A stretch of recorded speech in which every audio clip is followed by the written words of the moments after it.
Thank you, Victoria. It's great to be back in Ireland.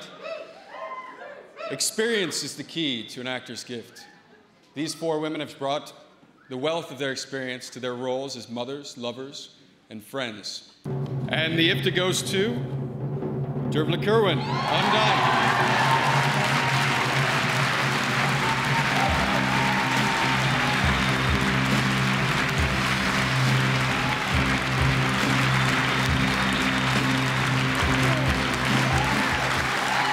Well, thank you very much. I'm actually quite gobsmacked, which is a very unusual state for me to be in.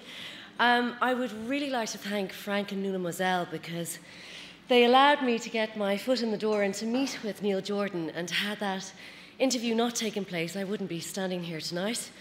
Thank you very much, Neil. It was a great, great honour to work with you, and to Colin Farrell for being everything you could want in a leading man. He's charismatic and generous, and he made it so easy for me.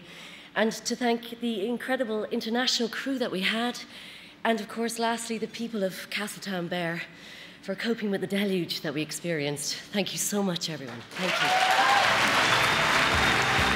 I'm just really delighted for the movie, you know. It's great to be a part of something that gets recognised in such a way, and it's great to be to have this, and it's a Neil Jordan film. It's really especially lovely for me.